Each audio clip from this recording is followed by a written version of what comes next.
Hi there. In today's video, we're going to look at a small snippet from the 2020 debate between Senator Harris and Vice President Pence. Now, we're not going to look at the whole debate because it's really long. It is really fascinating, but what I'd like to concentrate on is the very last question, because the very last question was very unique. Before we go on though, I want to make sure that you all understand that I'm not for America and I have no political sightings on either way. So I have no viewpoint on the politics or what's being talked about, but this is really an analysis of how they spoke and how they answered the question. So let's see what they did. Now, before we start, what I'd like you to take notice of is the split screens. It was really interesting to be able to see the facial reactions of each of the speakers during the debate. So let's see how they react, how they answer the questions, and what were the strengths of each answer.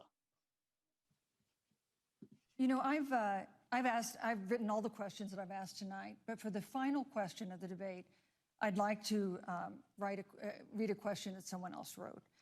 The Utah Debate Commission asked students in the state to write essays about what they would like to ask you. And I want to close tonight's debate with the question posed by Brecklynn Brown. She's an 8th grader at Springville Junior High in Springville, Utah. And here's what she wrote, quote, "When I watch the news, all I see is arguing between Democrats and Republicans. When I watch the news, all I see is citizen fighting against citizen. When I watch the news, all I see are two candidates from opposing parties trying to tear each other down. If our leaders can't get along, how are the citizens supposed to get along?" And then she added, "Your examples could make all the difference to bring us together," end quote. So to each of you in turn, I'd like you to take 1 minute and respond to Brett. Before we listen to the answers, what I'd really like to do is just highlight the amazing question that Brecklynn Brown had. She's an 8th grader, and to be able to structure such a powerful question using the power of 3, when I watch the news, blah, blah, blah. When I watch the news, blah, blah, blah. When I watch the news, blah, blah, blah. She really emphasized her point. Another thing to notice was just the way Senator Harris and Vice President Pence, just their facial expressions, they sort of softened. If you watch the beginning of the debate, they're both really, really serious, but this last question really softened them up a bit, and you could see a little bit of their personality shine through and how they wanted to connect with the youth of the United States. Vice President Pence, you have 1 minute. Brecklynn, it's a wonderful question. And let me just commend you for taking an interest in public life. I started following the news when I was very young. And in America, we believe in a free and open exchange of debate. And we celebrate that. And it's how we've created literally the freest and most prosperous nation in the history of the world. But I would tell you that don't assume that what you're seeing on your local news networks is synonymous with the American people. You know, I look at the relationship between Justice Ruth Bader Ginsburg, the late justice who we just lost from the Supreme Court, and the late Justice Antonin Scalia. They were on polar opposites on the Supreme Court of the United States, one very liberal, one very conservative. But what's been learned since her passing was the two of them and their families were the very closest of friends. I mean, here in America, we can disagree. We can debate vigorously, as Senator Harris and I have on this stage tonight. But when the debate is over, we come together as Americans. And that's what people do in big cities and small towns all across this country. So I just want to encourage you, Brecklynn. I want to tell you that we're going to work every day to have government as good as our people. And the American people each and every day love a good debate. We love a good argument.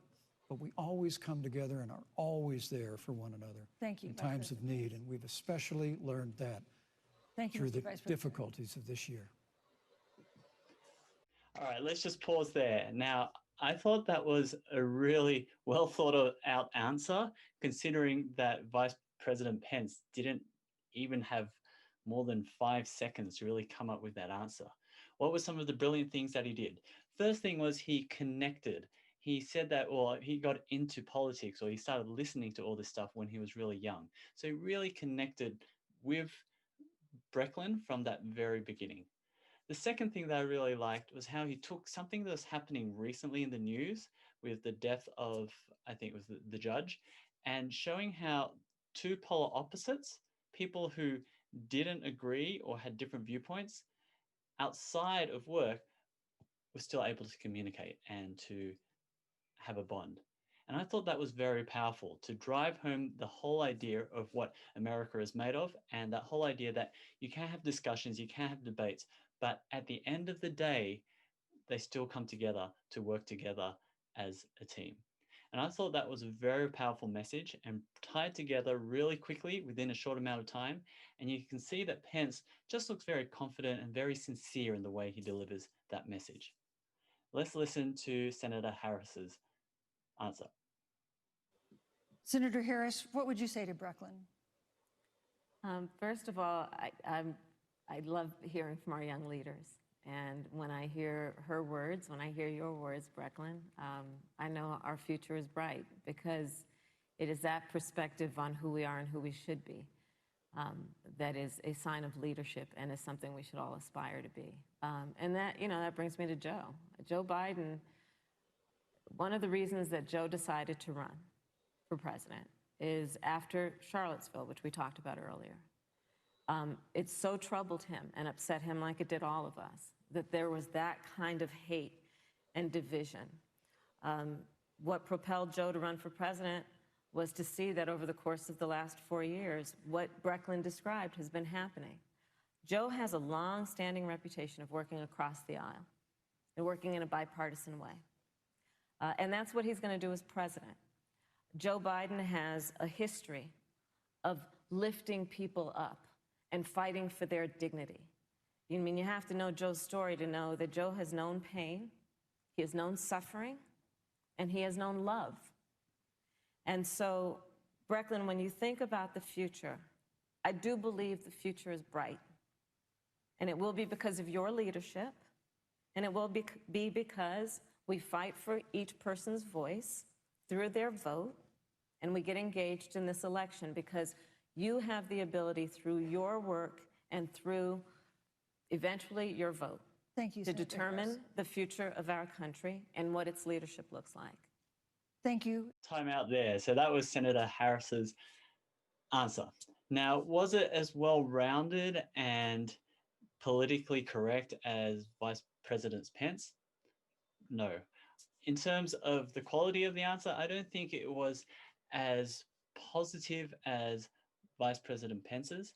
However, I do believe that Senator Harris took this opportunity to just drive home that final message for her party and to drive home that idea that Joe is the person that we should be voting for.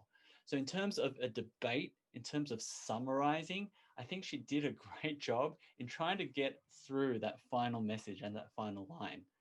Whereas Vice President Pence took the question, he answered the question, but he didn't take it as an advantage to try drive home his party's viewpoint.